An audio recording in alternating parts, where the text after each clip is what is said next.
Hello, Facebook. This is JD Wright with DanaClarkColors.com and Coloring Book Mom Confessions. Hi, everyone. Happy Monday and happy Black History Month. I wanted to come on and say hello to everyone because I am planning a special trip to Cedar Hill to check out the house of Frederick Douglass in Washington, D.C. I'm excited because I've been there once already today, and it was a fabulous experience. Oftentimes, especially now that my daughter is in school, I'm always trying to think about how to explain things to her. And particularly this month, I was trying to figure out how do I explain to her Black History Month, particularly slavery. Like, how do you explain slavery and those times of slavery to a 5-year-old? Well, I've got to say that after learning a lot more about Black history this month, which we learn more and more every year, every month, all the time, we're learning more and more about the magnificent people who contributed to a lot of the African American community, and you learn more, such as movies such as Hidden Figures come out. You learn more that way. New fiction comes out. You just keep learning more about our wonderful history here in the U.S. Well, you guys, I was trying to figure out how to explain more things about Black history to my 5-year-old, particularly slavery. And after learning a lot more about the fabulous, magnificent Frederick Douglass, after I learned more about Frederick Douglass, I realized, yes, I can do this. I can sit down and talk to my daughter about these things, as she asks them. So as she asks them, I like to explain to her, because she has more and more questions. Why, Mommy, why were there slavery? Mommy, why did these bad things happen? I had to explain to her what slavery was. And in doing that, we were taking the route of talking about Frederick Douglass. And April, my daughter April, for those of you who don't know, my daughter's name is April, and she is doing a project for school on Frederick Douglass. Frederick Douglass, what was his life like? There were so many things that I learned about Frederick Douglass. And tomorrow, guys, tomorrow morning, I'm going to be visiting Frederick Douglass's home in Anacostia, Washington, D.C.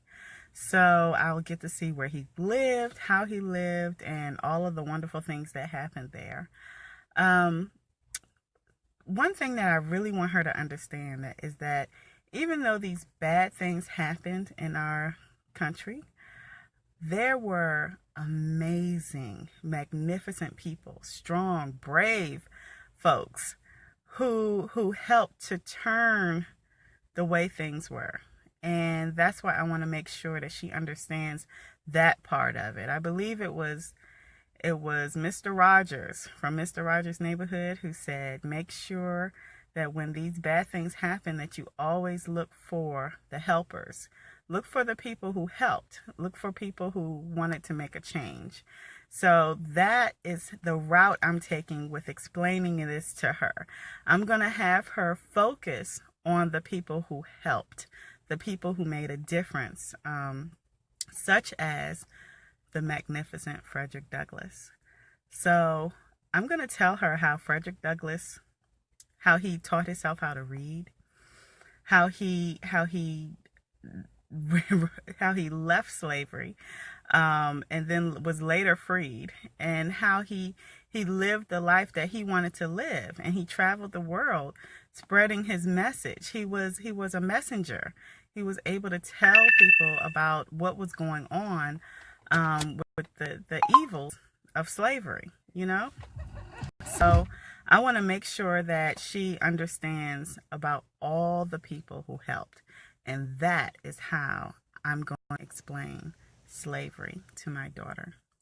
Right now, she's not seeing race, so she doesn't see color. or she doesn't understand color the way we do. We see black and white, you know, there's black people, there's white people. The way she's growing up and the way she's learning is more so is that not so much by races, but by colors. Mommy is brown, you know. She's a brown. There's different types of browns in the world, you know, different types of tans, and that's how she defines color. She doesn't see race, she sees the actual color of the person.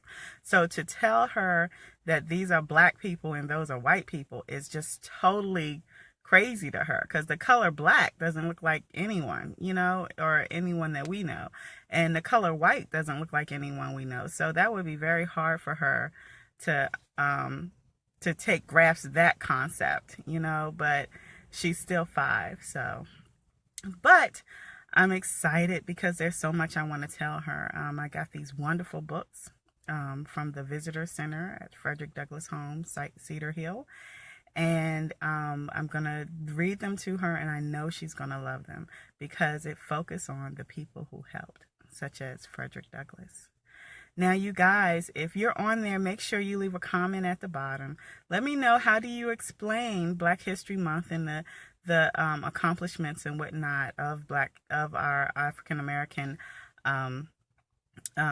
great African American people in this world who helped out with everything that was happening in America, in the U.S.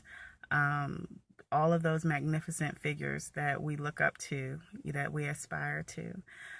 Leave a comment down in the bottom and let me know, how do you explain Black History Month to your children? And we're going to take it from there. But I hope you guys join us tomorrow. We're going to go to Cedar Hill, and I'll talk a little bit more about what's going on there and the kind of life that Frederick Douglass lived. So I'm excited about that, you guys. Yes, definitely. Black History Month, focus on the accomplishments, focus on how our appreciation for the struggles that our ancestors went through. And I think if you can focus on that, it's a lot better to relay a good message to our children. So that's what I'm going to do. And I want to share with you guys also her project when she finishes it. She's very excited about it. It's a project on Frederick Douglass. She has to do like a poster board. She's in kindergarten, and yes, they have projects in kindergarten. So definitely make sure you guys are staying in tune with us. We're going to be back on here tomorrow morning around 9 o'clock or so, and we're going to talk more about Frederick Douglass and a lot of things that we learned about being in his home and what was going on with him in Washington, D.C. at that time. So I'm excited about that, guys. I'm very excited. It's very inspiring when you talk about, or when you pay attention to the African Americans in this country who overcame so much, and they were so brave. Oh, they were so brave. The courage. They were so courageous. It's inspiring. I mean, how can you not want to be that, you know? So I'm going to go ahead and make sure you guys have all that information. I'll put any information that you need down in the comments. We're talking about Frederick Douglass, and I think he's like one of my favorites. Frederick Douglass is one of my favorites. So make sure you tune in for that. Also, you guys, check out DanaClarkColors.com. If, just like Frederick Douglass, you are learning how to read, or if you have a child who is learning how to read, check out our ABC coloring book. You can find it at DanaClarkColors.com. It is an amazing, amazing book that teaches not just the words such as ABC, A is for apple, B is for boy. It teaches words that are worthy of your children, such as C is for confidence, or C is for courage. You know, B is for brave. Those are the type of words that we would love to be a part of their vocabulary. So make sure you check it out at DanaClarkColors.com, the ABC Coloring Fun Book. It's a really awesome book. It has some awesome images in it, and I know you guys would love it. It's something that we would want Frederick Douglass to be very proud of, you know? You guys, I am going to go ahead and grab my daughter from school right now, and we're going to further work on her Black History project, which I'm very proud of. It's her very first project, you guys. Her first project ever. She's in kindergarten. So I'm excited about that. You guys, leave a comment down there, down in the bottom. Leave a comment and let me know how you talk about Black History Month with your children. This is JD Wright with Coloring Book Mom Confessions. Thank you very much, everyone, for tuning in, and stay inspired.